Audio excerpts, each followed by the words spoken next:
On the fifth day of Christmas, Namely 90s gave to me 5 fruit cakes, 4 time loops, 3 young kids, 2 prophetic dreams, and a refrigerator day bonus.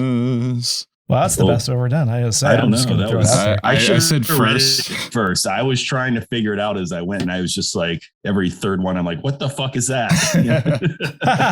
Yeah, pretty much. Welcome to Namely 90s. Wow. The podcast that takes you back to the time before smartphones, Google, and Y2K. Join your hosts as they relive the pop culture that shaped a generation and the parts that many people wish they could forget. Listen in to the conversation about how the decade defined those who spent their childhood there and how it shaped them as adults. So, turn down the grunge and dial up the internet. Let's get started. It's time for Namely 90s. That's right. You're listening to Namely 90s. My name's Andrew, and over there is Brandon. That's me. You can find us online at namely90s.com or on Twitter and Instagram at namely90s with the 90s.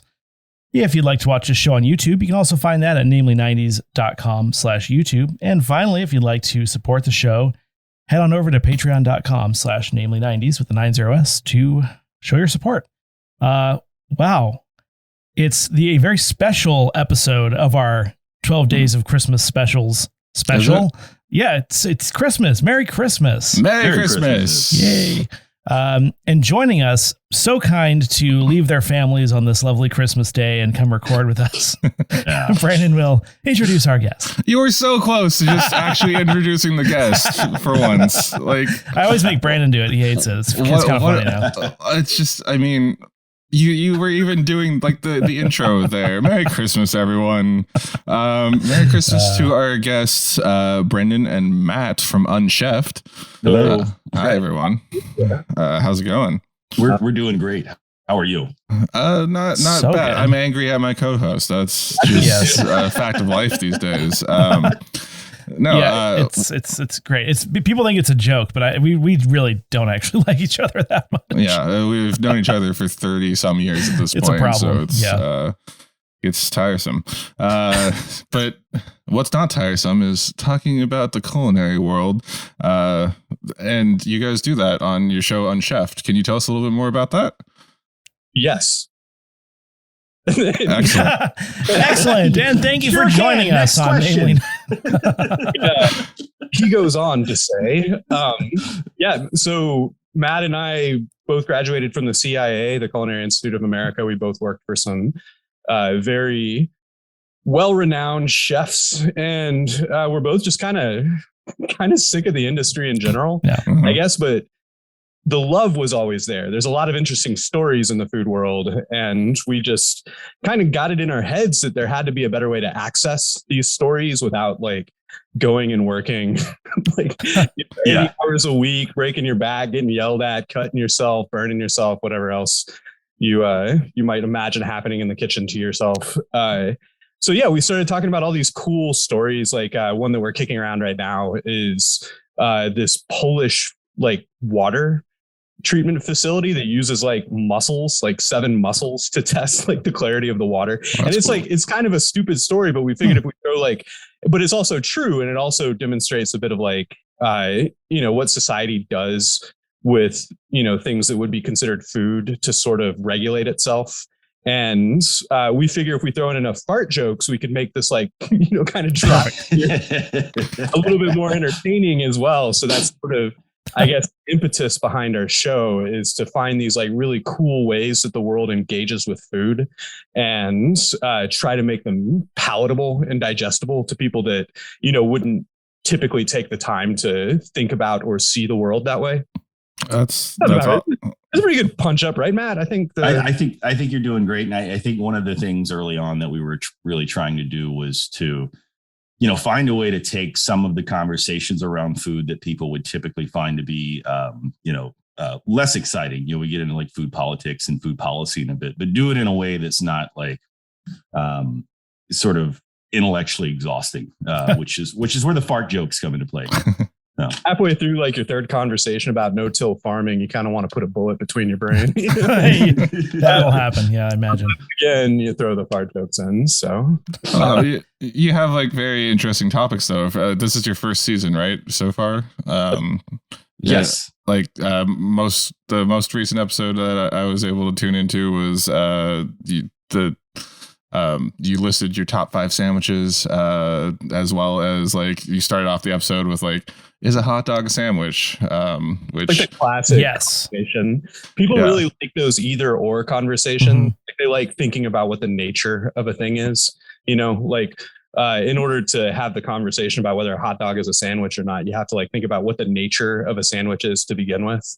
And we just love doing that intellectually, like deciding whether something goes in a box or doesn't. That's pretty existential. Like, is the hot dog a sandwich? But I feel like there's 3 varieties of sandwiches, right? And I need to know about this. So you got your standard sandwich, 2 slices of bread or whatever. You've got an open face sandwich, which I'm sorry, I don't consider that a sandwich. And then you've got a hinged sandwich. I'm not a big, what is a hinged sandwich? I don't know if I like that. Like you look like a bent sandwich? No, like I used to do the bent falafel sandwich, like peanut butter and jelly, you know, where you just do the more like one. You know, you go to Subway and they cut it, but they don't cut it all the way through. It's like a hot dog is a hinged sandwich. And then they show all the ingredients spilling out the front, and then the back is just like a bite, and everything slips back out the side. I don't know. Subway for many years. Yes, Brandon was a sandwich artist. I didn't go to school. Actually, they made you pay $200 to be a sandwich artist. Wow. So that episode was about Brendan's top 5 sandwiches. I actually think of it as top 5 ways to make poops great again. With number 1 being, is it a spoiler if I give it away? No, I which one do you think number 1 is? I thought it was a bold choice. I listened to it was Banh Mi, was it not? Yeah, absolutely. Yeah, I stand by. I don't call that a bold choice. I call that a great choice. Personally, that's a great choice, but I wouldn't have thought outside like the U.S. culinary world for my sandwich choice. I would have been like, pastrami on rye. That's the most inventive I could have thought of. We're from the west side of the state, and there's this little like Vietnamese sandwich shop tucked behind like the Ford dealer in Linwood. And such a good sandwich. Like that's the best one I've ever had. The you best got contrast there. You got like the crunchy vegetables with like kind of the creamy pate and mayo. You got the freshness from the cilantro. You got the savory fattiness from the pork. Like it's just all about balancing. And don't forget the jalapeno. That's like that just tops it off. That's definitely important for me. No, I appreciate it. I'm glad you guys enjoyed our episode. Yeah. I mean, it's just like it's interesting the topics that you'll pick and focus on for an episode. You did like the restaurants and their political backers, I think it was, like who supported them. The Experian political litmus test that they ran. Which is really weird. They go through the restaurants in this country and they're like, well, this is where a conservative wants to eat and this is where a liberal wants to eat, which, I think our main takeaway for that, I don't know how succinct we were in making our point, but our main takeaway was it's interesting that that's like built into the business model of like hospitality. Right. It's like trying to pander to this like political divisiveness. Yeah. We're progressives at heart, but we also think that it's like there are just as many idiot progressives as there are. What did you guys hear? They're putting a Chick-fil-A inside of every Hobby Lobby now. No, I'm kidding. It's not you. I thought it was inside the Cracker Barrel. Well, I guess it'd be like it's like an A&W KFC. Like almost, where they just take like the smaller conservative and then put it into the bigger one. My entire family would like keep that concept up, and I'll be honest, I love Chick-fil-A's chicken sandwich. I don't like their politics, but I make a distinction between the two things. And I think that's kind of like if you had to look at every fast food restaurant that people love, you probably would find politics that you're not okay with, and yet you'd still go there and eat from them. Yeah, I mean, not to get too down this rabbit hole, but I think like really the big thing you got to do is just make sure that Chick-fil-A doesn't get to buy senators. Support them just enough that they can't have lobbyists. Their chicken sandwiches, and then let them do what they want with the money, but as long as that's like not going to fund our politics, then Yeah. Cool. The crispy chicken lobby is pretty powerful here in the US, I gotta say. Yeah. I mean, started. We're gonna rail down this hole if you get. Yeah, I was gonna say you just opened up a can of worms there. That's fair. That's fair. But it's I mean, you learn stuff on your show. I had never thought you talk about. I think it was Thai limes, an early episode. There's a different term that they use that's very not good in South Africa, I believe. The term kafir is very racist in South Africa, but it's also very not racist in other parts of the world. And there's kind of, it's one of those things that like, you get people that jump on board and they're like, we really need to go and do this work to make sure that people understand that this term is hurtful. And then you look and it's just like 7 affluent white dudes that are like sounding alarm about this. And it's like, you get where they're coming from and you're like, all right, this is not a bad, like you're trying to do good work, I think, but it's for like your own self-betterment. Virtue signaling. Is that the correct term for that? I kind of bristle at that term a little bit because I think it's used to dismiss some things that are functionally important. But then again, I also think that it is true sometimes. It's like, for instance, in this instance. So, I thought you were like, I was racking my brain. I'm like, what fruit has a racist name? And so I listened to the episode and I was like, you can actually get arrested in South Africa for using that term. That's crazy. They got actual legal precedents of people getting arrested for the usage of that term. But I mean, as a 90s podcast, we recognize that apartheid didn't really end until early 90s. So it's, and that doesn't seem that long ago. No, it also, it was also like 30 years ago. Yeah. Depends on how much pot you smoke, right? Right. Yeah. How much time dilates between usage. So I'm going to lighten the mood a little bit, but I have to ask, just because we have you. Sure. Do you have to go to culinary school to be called a chef, or do people like not go and call themselves a chef? And is that frowned upon? I don't know. I don't know if I've ever thought of that. I mean, I would say I know plenty of people that you spend a good 20, 30 years in the industry. Like please by all means call yourself a chef. Yeah. No, I was just curious about that because it seems so official to me. But there's other industries, and I'm not a religious person, but I was hearing about this on a podcast the other day. Like many of these like prominent pastors never even went to school for that. Sure. And you can go to school and get a master's in religious studies or whatever. So I was just curious if the same. True. It does feel very doctoral, Yeah, it does. Actual levels, like you can be a certified executive chef, you can be a chef de cuisine, you can hold that title. That title has meaning in the industry. And usually it just means that you've actually held that role. Like I've actually held the role of executive chef. So people call me a chef, they're using it precisely. But there are other people that have, just worked as like a headline cook at like a bar, and you could call them chef. And I wouldn't get burnt about that at all. So there are precise ways of using the term chef, and there are imprecise ways. And I think it just depends the size of the stick up your butt. Yeah, exactly. Absolutely. Very true.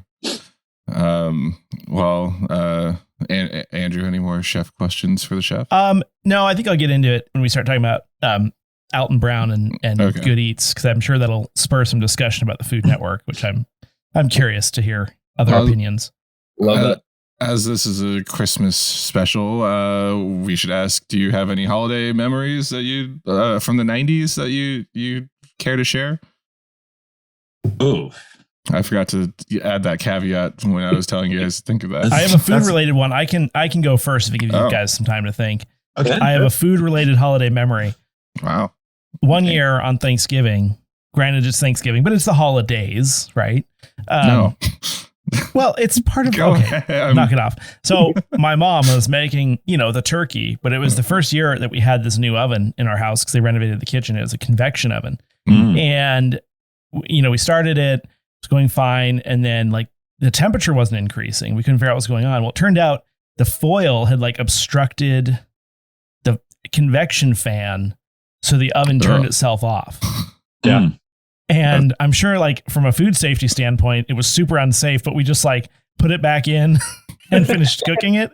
And I swear to God, it was like the best turkey I've ever had. I'm like, that's the trick. Stop cooking it for 2 hours in the middle and then cook it again. Like that's super safe. Anyway, that's my food related. That's actually, I mean, you kind of accidentally manufactured some good old oven sous vide there, you know? Oh yeah. That was like a nice low and slow with a sear at the end. Yeah. Drop it With the foil covering the vents. Yeah. Well, anyway, we haven't made that mistake again, but it was good. So you've not had a good turkey since. Correct. Yes. Okay. Andrew's mom now listens to the podcast, so it's no, this year's was good. Sorry, Mom. Settle down. I don't really. My family sucks at cooking. Oh. So, you want to say that out loud? yeah, absolutely. Okay, cool. Fair enough. I heed the balance of my time. Well, they're all big on like box cooking, which I think is it's interesting. There's been a what's like a dichotomy between like the food I grew up with as somebody from Alabama who's used to cooking out of boxes and powders and packages and cans, etc., to somebody who's cooking at a very high level with fresh products. And I've noticed that my best cooking memories don't involve my family at all, which is like I make a distinction between like flavor, like and memory, and there seems to be like this inverse correlation between like enjoyment of the holiday and enjoyment of the food. Like the better the food gets, the more like work and the less like time and the less like joking around there is, if that makes sense. Mm-hmm. So I'm a big advocate of doing things really simply and maybe finding like one like recipe that you kind of ball out on, and then just get like a couple of fresh things that you can just roast or whatever and serve on the side. Put like a lot of effort into one bomb ass recipe, but don't sit there and sweat like 20 different recipes to make like some Martha Stewart style spread, That makes sense.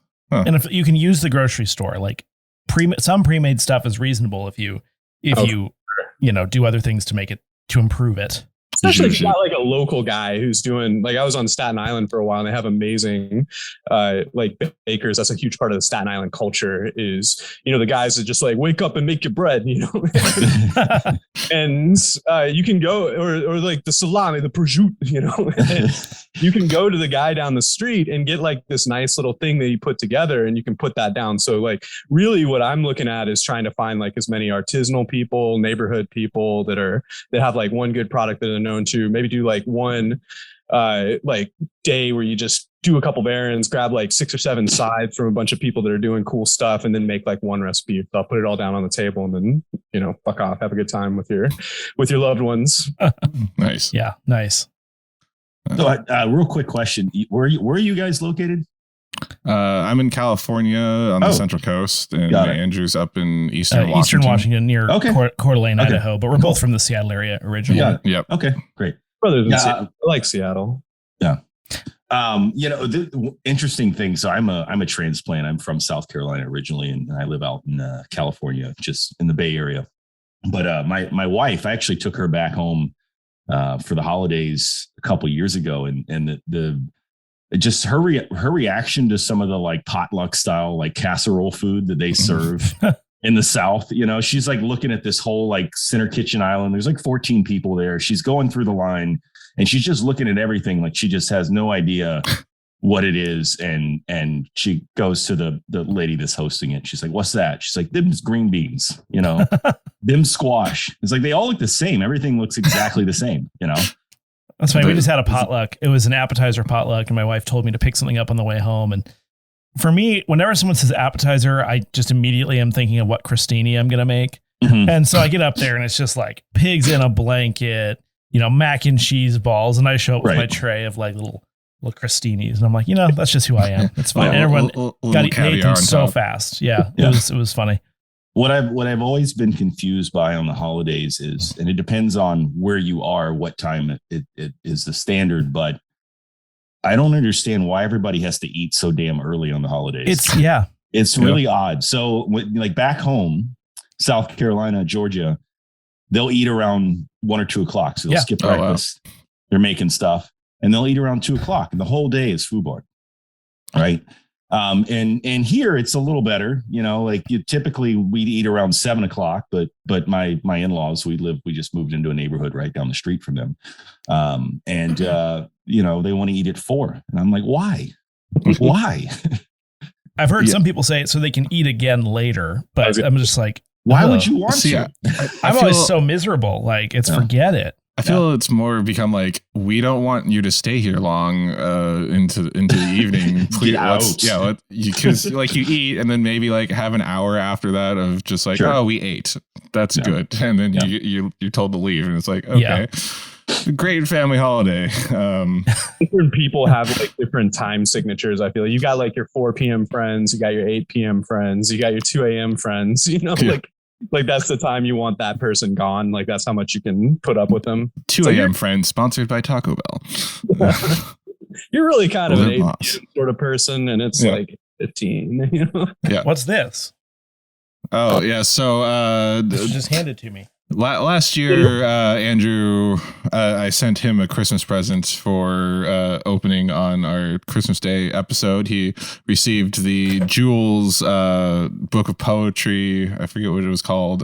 Knight in Armor, or Knight in Broken Armor. It was her terrible book of poetry from the 90s. We spent the first half of this year. A Knight Without Armor. A Knight Without Spelled Armor. Spelled Night. Ooh. Yes. Damn. Yes, and it brought Andrew much joy reading that in the first half of this year during a podcast.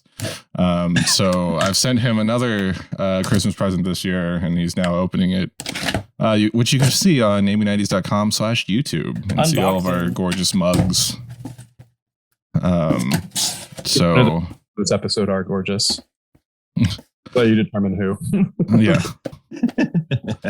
It's so Andrew's pulling out it looks like a piece of paper, possibly a poster.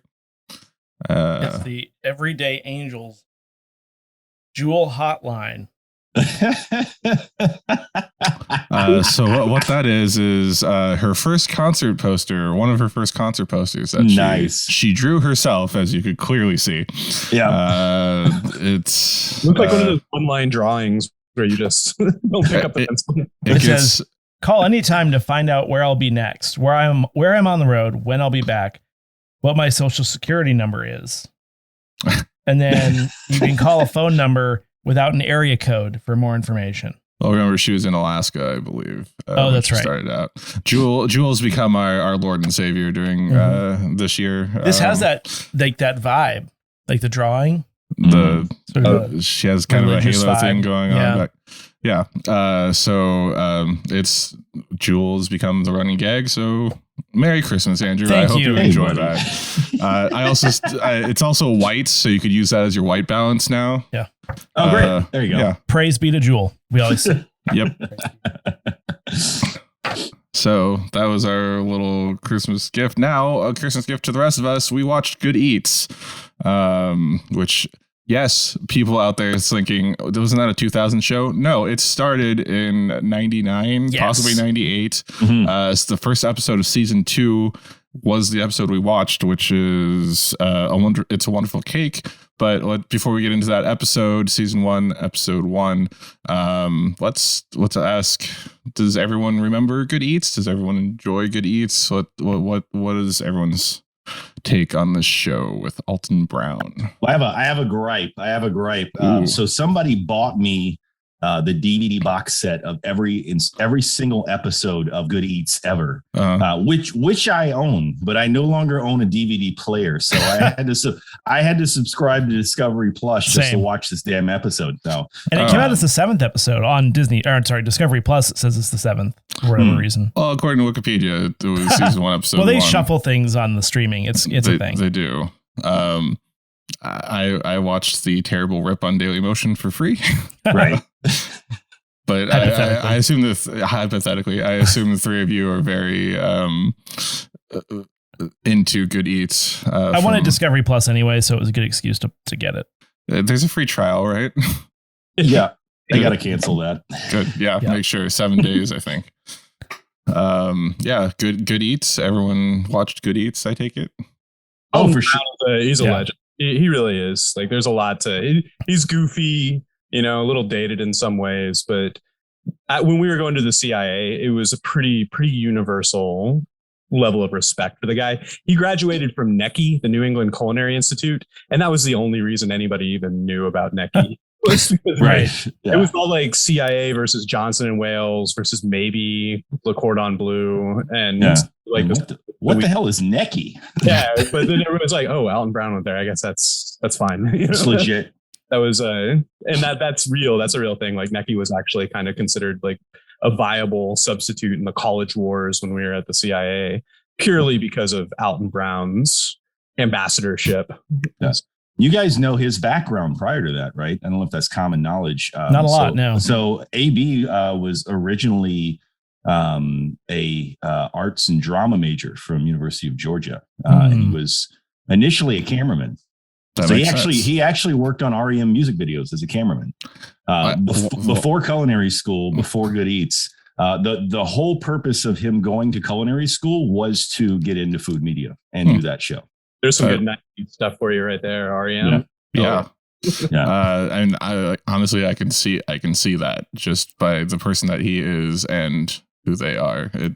He really forged a path, though, in the industry. Well, so on Wikipedia, it said that the style of the show, which I didn't make the connection until literally when I was reading this source Wikipedia article, is that it's kind of in the vein of like a Bill Nye the Science Guy type show. Mm-hmm. Never dawned on me. I've watched many episodes of this, and I was like, oh, it's so clearly is like an informational zany Bill Nye style show, and it just never occurred to me to correlate the two.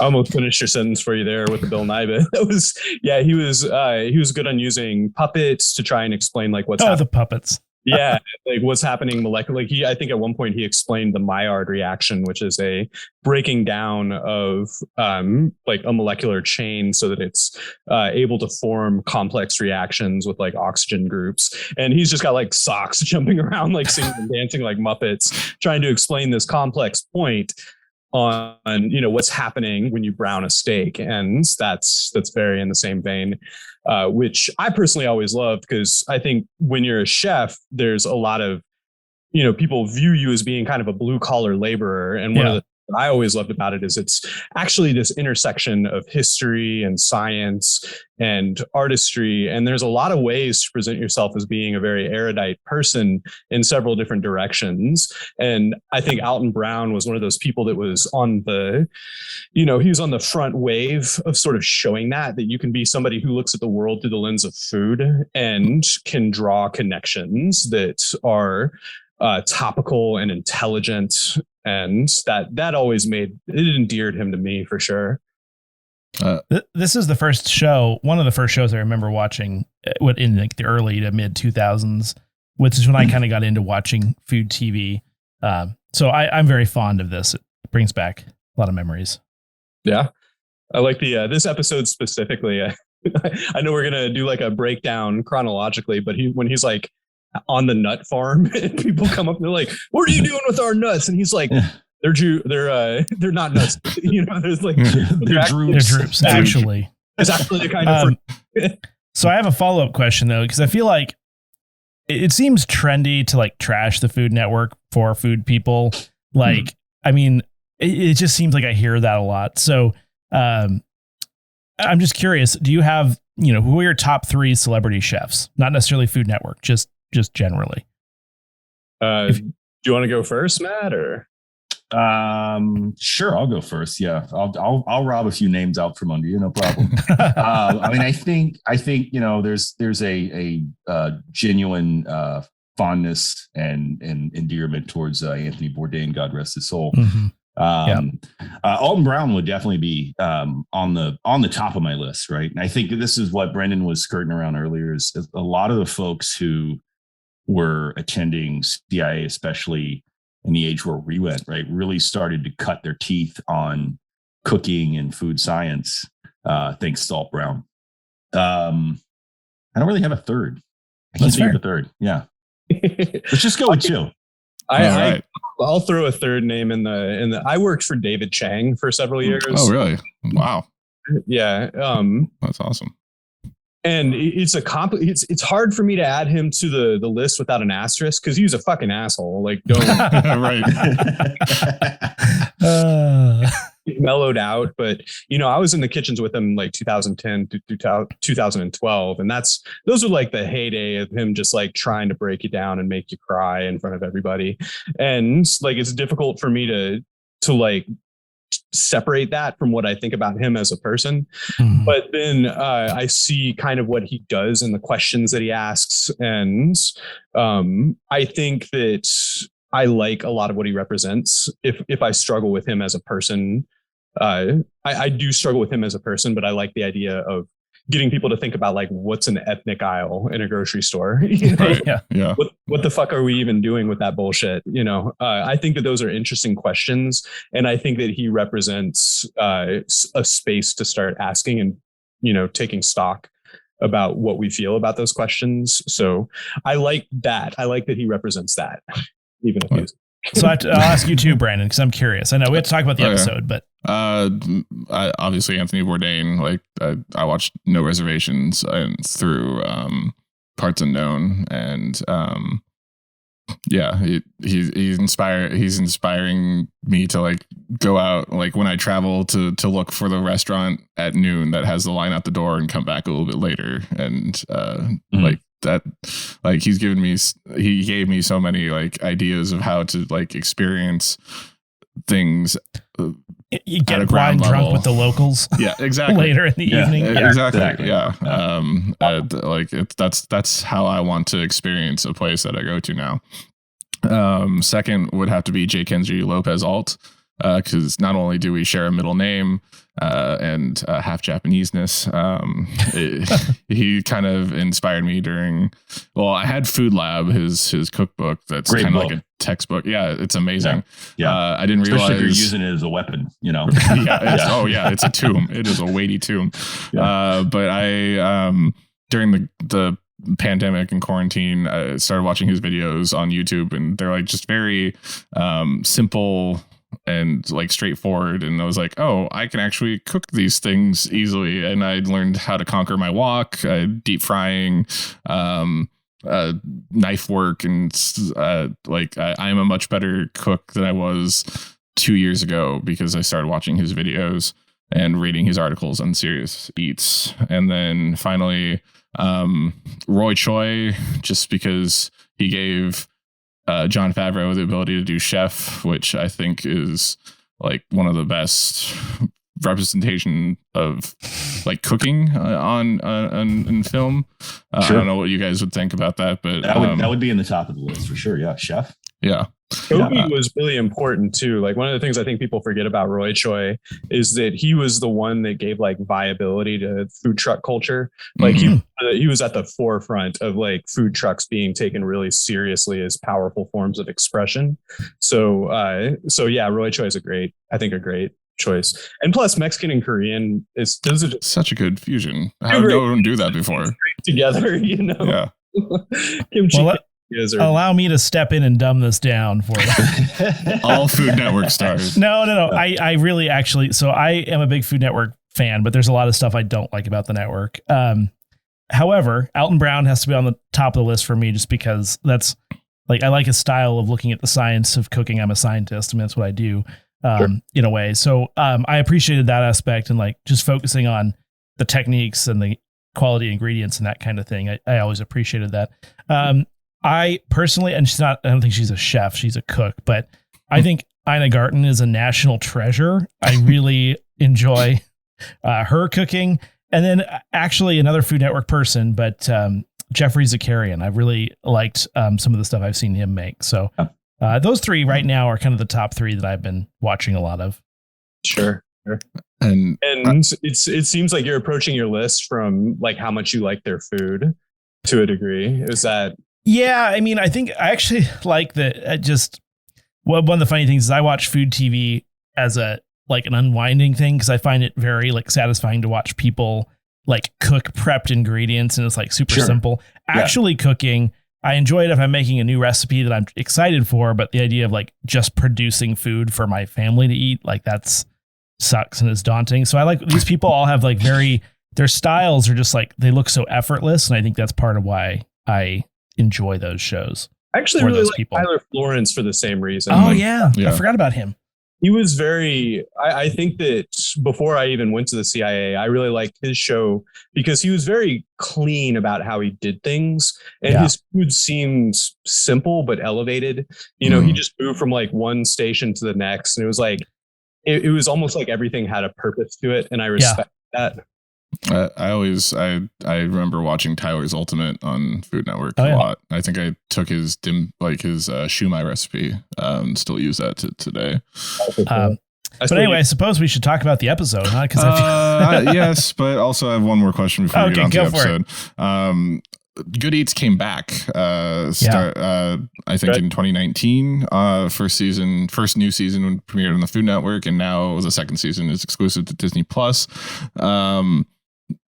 That being said, is that going to make you guys subscribe to, or not Disney Plus, Discovery Plus? Is that going to make you subscribe to Discovery Plus and watch the show subscribe every so often and then like just binge?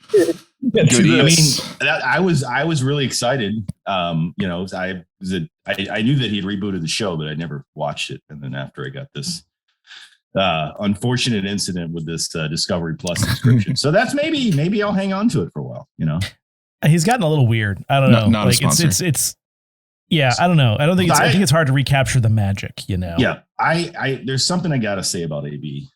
As much as I love that guy, I have a suspicion that he's just a flaming asshole. Just a flaming ass. Like I like watching him, but I wouldn't want to like be in the room with him. Never on meet the your fear of heroes. the fact that he may find some way to like just shred my fucking soul. Like I could totally see that. So I could definitely see where one, he's a drama guy. He's a drama major. I think the older he gets, the worse that's going to get. Right. Intelligent, successful drama guy who's made his reputation off his ability to criticize. Like this night, he's an asshole. Like just like it's almost like it's got to be. He has to be. It's if he's not, you'd be disappointed. You'd be like, man. I think I would kind of expect it. And I think he's one of those people that's like earned the right to be like, there's a thing in the kitchen where, all chefs are assholes. That's true for the most part. Mm-hmm. I mean, what they're doing at the end of the day is trying to get you to produce more like food units than they're paying you, because like if they pay you more than what you're producing, then they're losing money. So like they're assholes. Like they have to be by design. And I think that when you stop to think about it, like, in a career such as mine, like ones that were okay were the ones that were actually good at what they were doing, that imparted some kind of wisdom. And I think in that instance, like Alton Brown he gets a pass. Like he kind of has to be an asshole because that's what the industry it needs. Yeah.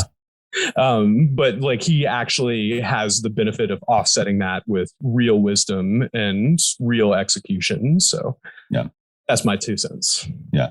I don't know if you guys have seen some of his responses to folks on social media, Instagram, Twitter.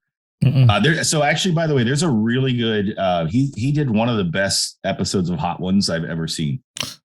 He did an amazing job on that show. I'd encourage anybody to listen to it or watch it.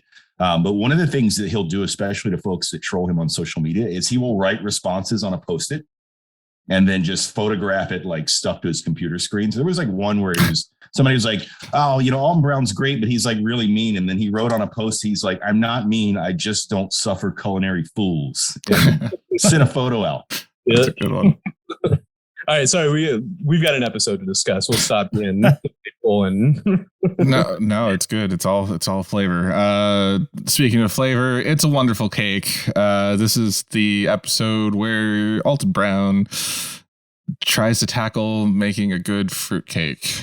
That's what we watched. That's the whole deal. That's an undertaking. The intro. So it's been a long time since I watched Good Eats. Does he always have the intro skit I don't remember where he. It's like, about 50-50. There's a lot of skits and This episode, he was teleconferencing in 1999. Before did we even have that technology? I'm not sure. I got like a villain vibe almost in a way. Like, you know. For sure. Yeah. It was like a casino magnet or something. Yeah. Mm-hmm. Yeah, pretty much, yes. And a lot of outdated references as he was like getting rid of people that were pitching the idea for the episode. And then his mom pitches fruitcakes, and we get fruitcakes. Was that his actual mother? That is his actual? I don't know if that was his mother or I think that's his grandmother. Okay. The funny thing, she's a real deal, and she appears in the show quite often. The other thing I noticed I was watching is I believe at least these first seasons are actually just in a house. This is not a set. This is like pre-set. Yep. Yeah. But also he has a camera in the back of his oven. Yeah. Okay, fair. That's fair. Yeah. Well, I know there was a behind the scenes episode I watched at one point where he showed how he's able to get some of the camera shots that he does. And, and this is a cool thing about Alton Brown, I think, was he was able to apply the same sense of creativity and ingenuity to like the mechanisms of the show that he was towards like the execution of the dishes that he do in any given episode. So, yeah. Oh, I thought you were going to reveal the secrets behind the oven shot. I don't remember them well. I do. So the thing is, I watched all of these episodes, and then I had a culinary career, which is punctuated by drinking yourself to sleep for 10 years. Right. Yeah. So there's like a lot of that kind of. Oh yeah, I forgot. Yeah, a lot of it is like I don't remember exactly how he got all the shots. I don't remember exactly how he did it, but I do know that there were like a lot of movable walls. Like his oven was actually his oven. His refrigerator wasn't actually his refrigerator. It was a set piece, but it was his house. Like it was his house. He just was good at set design. It was a nice little set. But first, he takes us to a Christmas tree lot where he does a walk and talk with a nutritional anthropologist. She appears a lot in this series. Yeah. Does she? Okay. I was like, once you get a good nutritional anthropologist, you just got to stick with them. Yeah. She wasn't the best at doing the walk and talk though. Like, and you have to wonder, like later on through this episode, I'm wondering, do they just do this in one take, or do they do multiple takes? Because there's not a lot of cutting, and there's a lot of Alton Brown frantically like hoping that the jokes that he's making lands. They land the gags, like the timing gags, and they work, but like not they don't seem to be like actors and hitting their marks and all that. So it's like, yeah, that's true. Do they do multiple takes? I assume they do multiple takes, but it really feels like somewhere between like an early YouTube video and Bill Nye. Someone misspoke in one of the sequences and they just left it in. So I'm not sure. Yeah, right. But the thing about this is like they were talking about the origins of the fruit cake, and like I'm interested in food. I'm interested. I like watching food TV. I was like, oh my God, are they still talking? I don't care anymore. I just want to see him do something. Right. Like it wouldn't be good for today's audience because it didn't move fast enough at that moment. Like an talk. It's not like you're already sweeping up. I don't know. I agree that it's not great for the TikTok generation, but us that have grown up on like Bill Nye, the dynamicness of the camera and Alton Brown like just zigzagging across the screen. I think he made it entertaining enough to retain the attention. Because I've noted that a few times. Because next he jumps to a grocery store with a chalkboard and a Adwala fruit. Which was clearly not a plug, by the way. You know what I was thinking when I saw that? I was like, that is an end cap fridge. I know what an end cap fridge should look like. It would never be in the middle of a floor. That's an end cap. It doesn't go there. Right. So it's clearly an Adwala plug. And he was always in the Whole Foods in Atlanta, I believe. That was usually the store he was filming. It did look like a Whole Foods. I thought Adwala had their E. coli scare at that point. So it was interesting to see that in the background. I forgot about that. Yeah. I wrote in quotes, "Time to go nuts." I don't know why. I'm sure he said it. Oh, yeah. I think that was his segue to going to the pecan orchard. Is it an orchard? I guess it's trees. It's trees. Yeah, that would classify as an orchard. Maybe a grove is. Yeah. No, I'm pretty sure they refer to as an orchard. Yeah. Just trying to think of my heydays in Georgia. Yes, it is. That's in South Carolina and me in Alabama, we're like, that's where we grew up. You'd think we'd have a better answer to this. No. Well, it's not like you said. The pecans are not actually nuts; they're drubes, which is a fruit. Yeah, actually closer to peaches. Yeah, very weird. That makes sense. I mean, they look like a peach pit. And I didn't know that because I didn't give a shit. But, but that's great. Yeah. So one thing that did come up in that particular scene with his very clumsy and awkward attempt to crack nuts is he doesn't know the 2-nut trick. Brendan, do you know the 2-nut trick? Is this like a joke at my expense? It seems like it could be. I know. I just wanted to frame it. No, so if you're trying to crack a pecan or a pecan, if you prefer, I'm going to go with pecan here. If you take 2 of them in your hand and you squeeze them together, they crack each other on themselves. Oh, yeah. No implements required. I think I have heard that before. Yeah. That's actually new to me. I have 2 gripes with that sequence because he was like, no, not with that, but the whole nut cracking sequence. He's like, they're like, you can just buy one of these, nut crackers at the hardware store. And I'm like, no, you can't buy that at a hardware store unless it's the hardware store next to the pecan grove. Yeah, exactly. So Home Depot just carries. I've never seen one of those. Never in my life. And then I get the C-clamp thing, but I was like, I was going to say, if I was going to do 2 pounds of pecans a year, I'd be buying the tool. Just saying. Sure. I'm not all about single-use tools, but it seemed very effective. Yeah. And if you're going to do your own 2 pounds, I just think it'd be worth it. Also, he specifically says, if you're going to do 2 pounds, or if you're going to do fruitcakes once a year, why don't you do, you should crack your own nuts. So why wouldn't you? But don't shell out. Don't buy the tool to crack the nuts with. Yeah, exactly. I will say, in his defense, this whole no unitaskers in the kitchen, it's not like if you look at this single task of having 2 pounds of nuts that you're gonna crack, you want the better tool. But then when you think that that's only one day out of the year, and ideally you want to have some good interaction with food more frequently than one day a year. So every time you set that up, you've got another tool. Eventually you don't have the space for all of them. So what he's doing is trying to plan not just around the nuts, but around all the other recipes that he's not getting a single tool for. And I personally, as somebody who engages in cooking at home all the time, get that. You get buried so quickly with useless tools if you don't employ that philosophy. What I'm saying is the C-clamp lives in the garage. You're not going to use that for anything else. You get the nut thing from the hardware store, put it out on the workbench. See, that's what I'm talking about. Yeah. C-clamp holds down if you got a pasta roller, it holds down. You can put down sheet trays for flattening things. If you're looking to say press a pork belly. Yeah, I was about to say press a pork belly. You get a nice braised meat or a brisket or something. You cook it, it kind of puffs up. You get a couple of sheet trays, put the C-clamp down. That's going to press your meat nice and flat and even. So if you want to do a second roast, which is good for Asian style cooking, you cool it, it sets, you cut it into this little cube, throw it into some fry. You get a nice browning on the outside, toss it with some scallions. So the C-clamp does have extra uses. All right, okay, I'll give you that. We've just sold Andrew on the C-clamp, I believe. I now need to also go run to Home Depot and buy a C-clamp for myself too. Yeah. Sales on C-clamps out of this episode.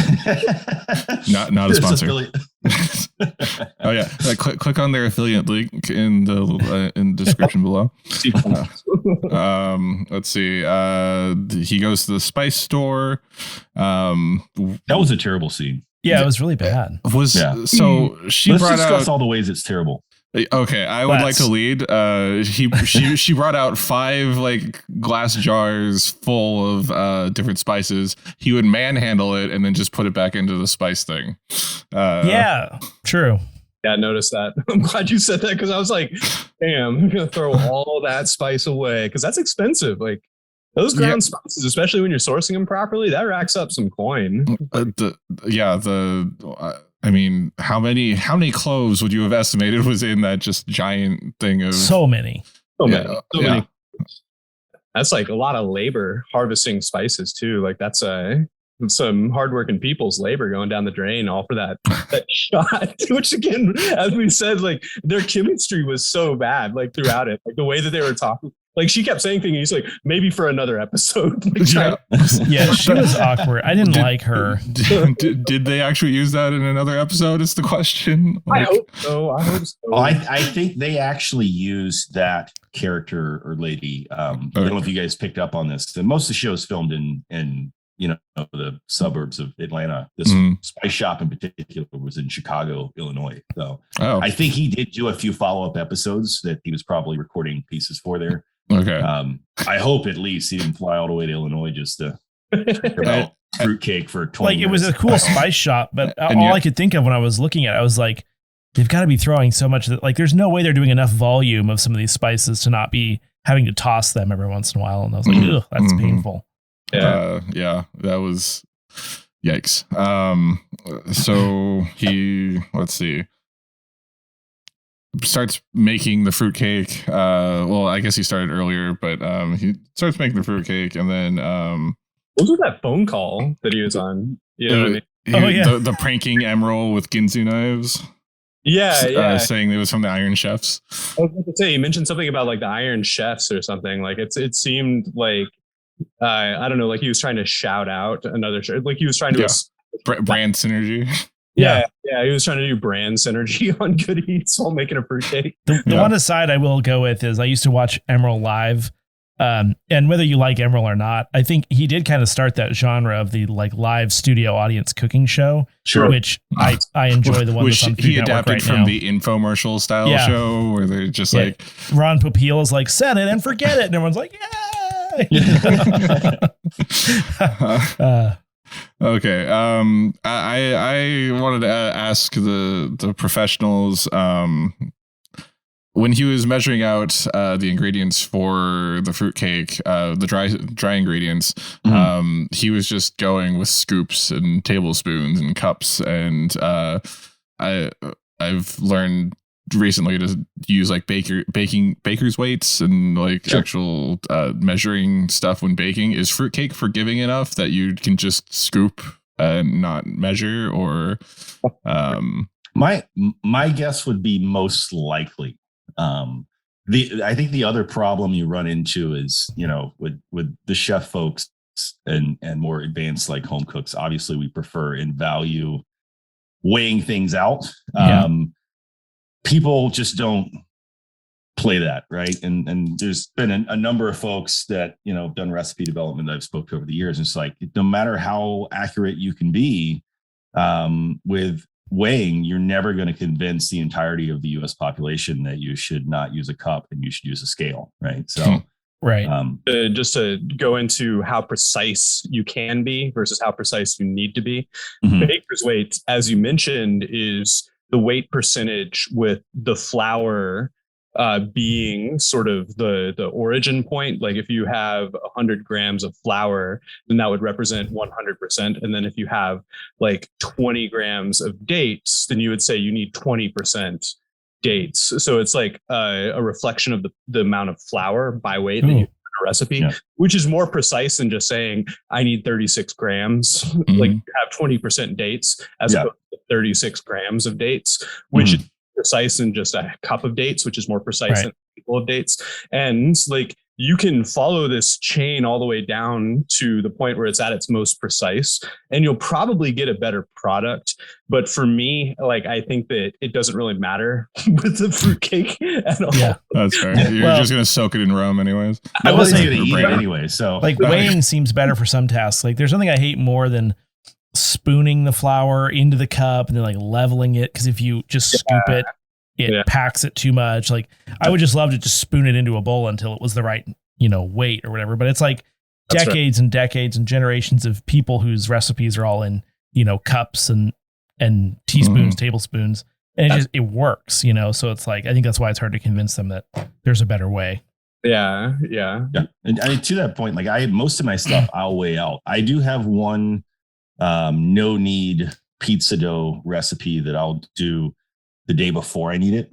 And I built that whole recipe to be mixed up while I was in my underwear just before bed. So I actually do use cups in that case. Fair enough. Yeah. So I just want to say, when he shoveled the batter into the bread pan, it did not look like something that you should be able to see on television.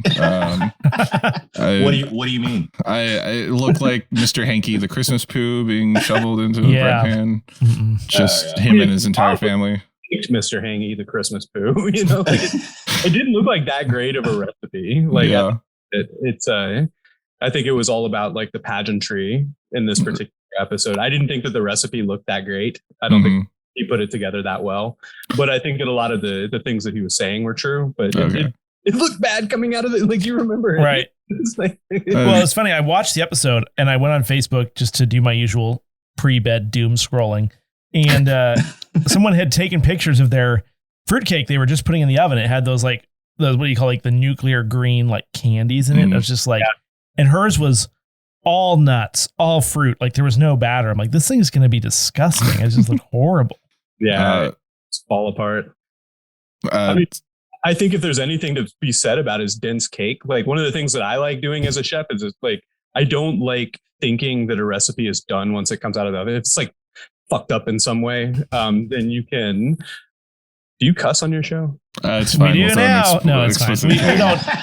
Not a super ton, but the specials, like 50% of them have e-tags.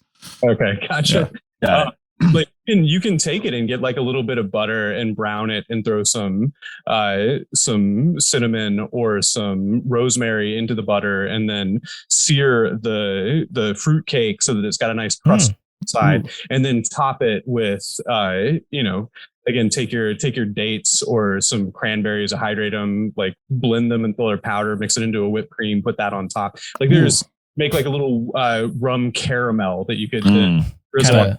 And then all of a sudden it's awesome, right? Yeah. And like the thing that makes the fruitcake awesome is like this accoutrement that you make afterwards. And that was sort of what they started the episode off with the nutritional anthropologist saying that this was actually like a preservation technique. They didn't want the fruits to go bad. They didn't want their nuts to go bad. So they packed it in this dense, protein rich cake format and then soaked it in alcohol so that it would be more or less preserved. So I think that one of the things that the episode really missed out on was the fact that like how you dress it up matters. That's like where it gets really, really good, you know? Yeah. Yeah. All they said was, I like to toast mine and put a scoop of mascarpone on top. I mean, it tastes just like butter though. I mean, basically, but all that scene made me want was like, I didn't want fruitcake. I wanted some other like French toast or banana bread or something. That's what I was wanting, but I'm like, but I know it's fruitcake, and it makes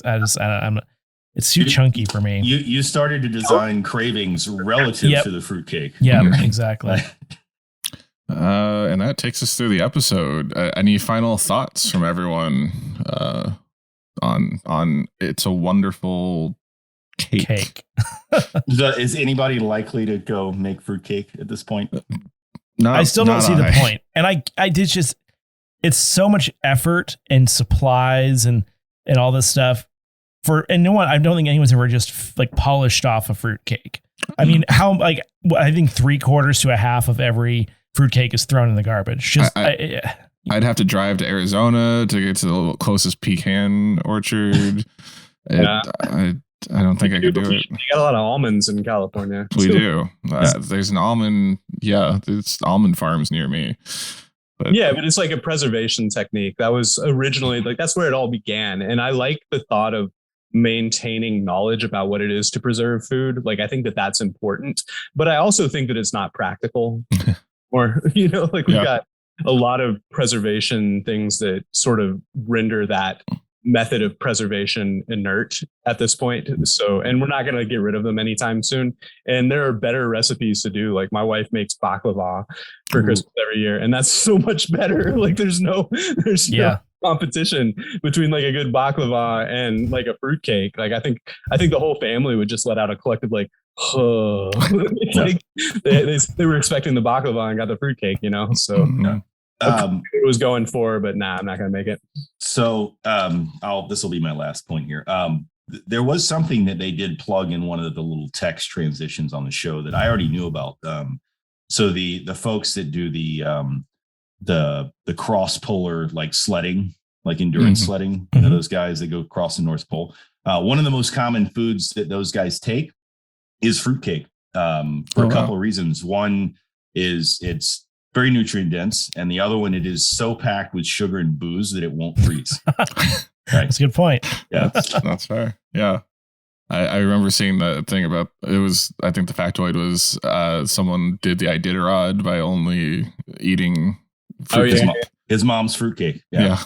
That's awesome. My final thought for the episode is I wish this episode was more like It's a Wonderful Life, because we will continually complain about the cliche of a Christmas episode stealing It's a Wonderful Life as the framework for their episode.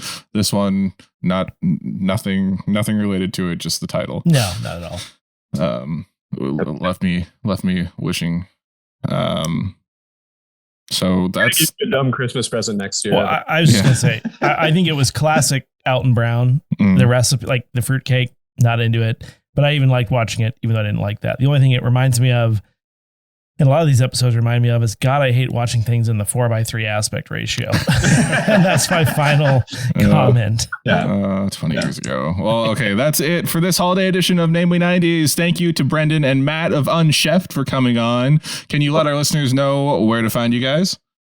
Yeah, sure. So we have a Twitter that's @Unchefed. We have a website, unchefed.com, and we're available on basically every platform, mainly Stitcher, Apple, Google, Good Pods. Really dealer's choice there. So, All right.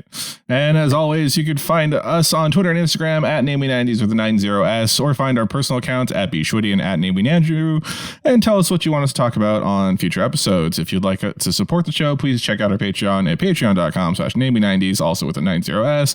And finally, you can also contact us through our website, Namely90s.com. Please subscribe to us on Apple Podcasts, Stitcher, Google Podcasts, Spotify, YouTube, Fruitcake, Deezer, TuneIn, Good Pods, iHeart, and wherever you get your podcasts from. I'm Brandon. That's Andrew. Thank you one final time to Brendan and Matt from Unchefed. And Merry Christmas, everyone. Merry Christmas. Merry Christmas.